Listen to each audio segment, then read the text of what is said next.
Hi, this is David Armstrong with another edition of our Musical Theater Factory vlog. And I'm here with the amazing Patti Cohenour, who is playing not one but two parts in Grey Gardens. Two entirely different people in one 2-hour musical. Oh. And she has wig hair. She just I do. Okay, I'm trying so hard. So why do you have wig hair? What's going on today? Oh, we're going to be doing our dress rehearsal tonight. So we were doing work through this afternoon, and we started at the top of the show. So I had a wig cap, and then I can't give up anything because I don't want to give. Don't give it away. Exactly. Don't give it away. But I definitely hair is an issue for this character. character. Yes, hair is an issue in the second act. Exactly. So tell us about these two amazing women that you play. Well, I think the most stunning thing about both of them is that they're survivors. They really are. Really are in all levels, and they have this happiness inside of them in the tragedy. I don't know who I was talking to about it, but when you're talking about the masks, the comic and the tragic masks, right? Comedy and tragedy. This completely captures the essence of that. Of this show. Absolutely. Because it really makes you laugh so hard and then just breaks your heart. Exactly. Yeah. And I think that balance is fantastic. And it starts with those two women from the documentary. So they were reality show before reality show started. Well, I was talking about that with somebody earlier today, that it's all this reality television. I don't know whether it's been inspired by Grey Gardens, this documentary back in the 1970s, but certainly they got there before anybody else did. They really did, and just opened up that entire tragedy, but they were so happy in the midst of that mess. And they were so happy to have these cameras documenting their lives. Completely, and when they redid it, I guess they talked to Little Edy specifically about she wanted more song and dance in the... Which is kind of just, again, that happiness, that inner survival. And in a way, it's what inspired the writers of the show. So genius to look at a documentary from 30 years ago and go, that's what we want to make a musical out of. Because that's sort of like the last thing anybody would expect. It's not the idea that comes to mind immediately. No. And the complexity of this piece. I think that's been the most challenging, is trying to... The words, first of all. I've got a lot of words. You've got a lot of words to say. And I want to me, it's always important to fill the in-between. And there's not a lot of time right now to be in-between, but that's my goal. And, and remember my words. But it's kind of stunning, and I have a remarkable company of actors and crew, and I'm thrilled about it.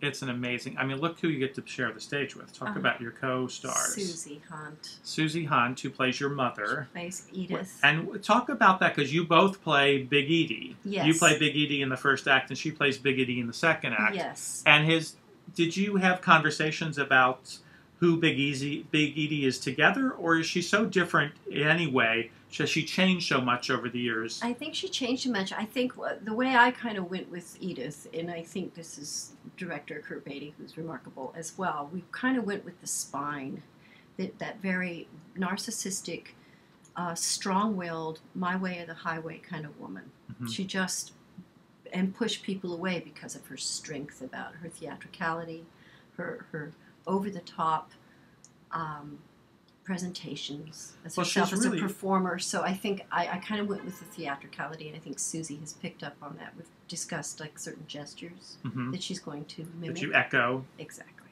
Yeah.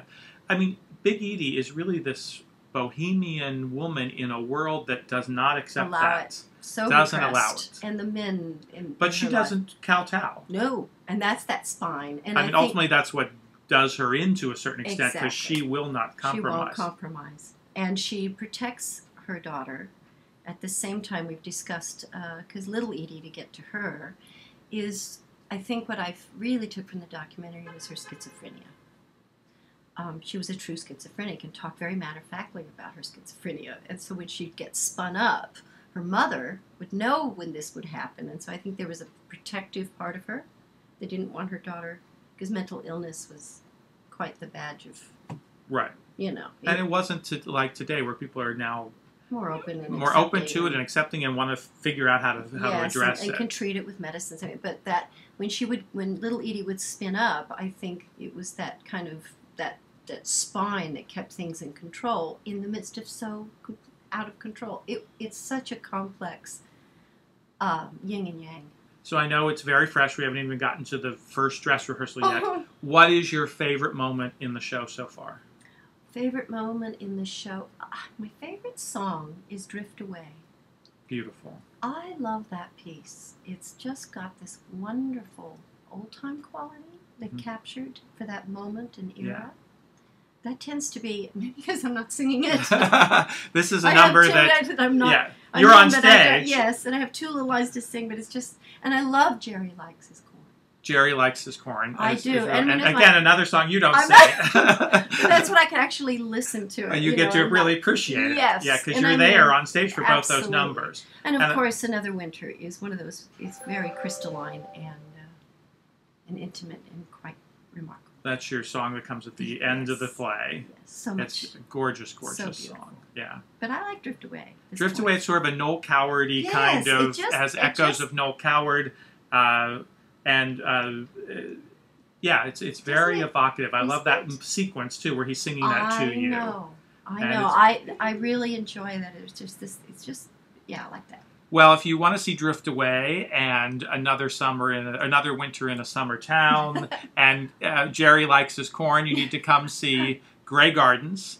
And we're very happy to say that just today, even before we have the first performance, it's been so successful that we decided to add more performances. I'm just so excited about that. So there's been such demand to clamoring, as they say, to see Patti Cohenour in Grey Gardens. That's what it is. They're lined up around the block.